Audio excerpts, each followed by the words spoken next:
Hello everyone, myself Mohana, Assistant Professor from Shree Venkateshara College of Paramedical Sciences, College of Physiotherapy, Tamil Nadu, India. Before starting the presentation, I would like to thank Inti International University for giving me this wonderful opportunity. I will be presenting my research topic is evaluating the effect of combined motor cognitive 12 task training and brain gym on cognitive dysfunction and quality of life in post-COVID-19 brain fog. Post-COVID-19 brain fog is a common and troubling complication experienced even months after recovery from COVID. Symptoms include memory loss, poor concentration, slowed thinking, difficulty in finding words, and impaired executive function. It's often accompanied by mental fatigue, insomnia, mood changes, and even dizziness or balance issues. The cause of post-COVID-19 brain fog is multifactorial, that is, disrupted blood-brain barrier integrity, neuroinflammation, microvascular damage, and even direct viral effect on the brain. The rehabilitation approaches like motor cognitive 12 task training and brain gym exercise have been used in other neurological conditions. 12 task training combines physical and cognitive tasks to stimulate multiple brain areas at once. Brain gym is a set of structured movement-based exercise that aimed at improving neural coordination. However, there has been no prior study evaluating the combined effect of these two techniques in post-COVID brain fog, and that is the gap this study addresses. Next, move on to the aim and objective of the study. The aim of the study is to find out whether combination of motor cognitive 12 task training and brain gym exercise can improve cognitive function and quality of life in people with post-COVID-19 brain fog.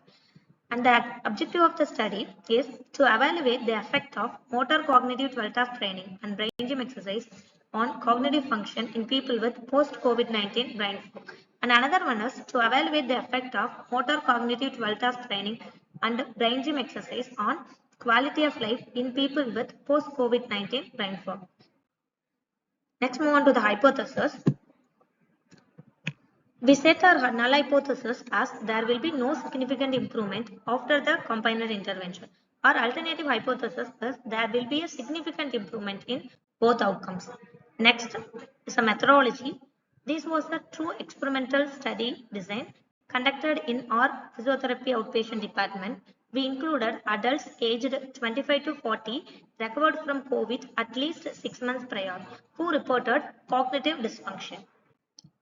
And we are using G-Power software. We estimate a minimum of 70 participants per group. We recruited 40 participants in total, 20 in the intervention group and 20 in the control group.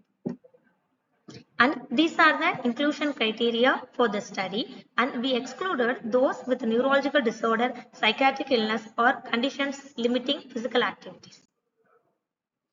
And the variable of this study, the independent variable is motor cognitive 12 task training and brain gym exercise.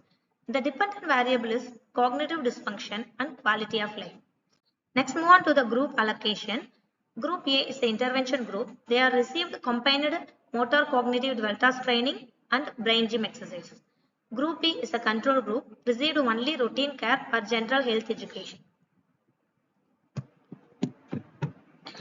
We are used the Montreal Cognitive Assessment to measure cognitive function and World Health Organization Quality of Life Brief Scale for Quality of Life. For statistical analysis, we used paired t-test for within group changes and unpaired t-test for between group differences, and Pearson and Spearman correlation for relationships, and ANOVA chi-square for demographic variables. Next, move on to the intervention. Group A received 6 weeks of structured training, that is motor cognitive 12 task training like walking while doing arithmetic, balance with verbal recall, and other combined challenges. Brain gym exercises such as cross crawl, hookups, lazy eights, and brain buttons. And these are the demographical data for this study. We are using chi-square for difference in gender distribution, ANOVA for age and time since COVID-19. Next, move on to the statistical analysis. These are the unpaired t-test values for intra-group comparison. These are the graphical representation of it. And next one is paired t-test, that is intergroup comparison. Both the groups are compared, group A and group B. These are the graphical representation of it. And next one is Pearson correlation. These are used to assess the relationship between cognitive function and quality of life among participation. The next one is Spearman correlation. This was used to compare the relationship between cognitive function and quality of life across both groups. The next move on to the result and conclusion. These findings indicate that combined motor cognitive task training with brain gym exercise produced a meaningful improvement in both cognitive function and quality of life in post-COVID-19 brain fog. The discussion, the significance Montreal cognitive assessment gains suggest better attention, memory, executive function and visuospatial skills, and also improve quality of life. The conclusion, 6 weeks of motor cognitive 12-task training combined with brain gym significantly improved cognitive function and quality of life in post-COVID-19 brain fog. And these are the limitation and suggestion of this study.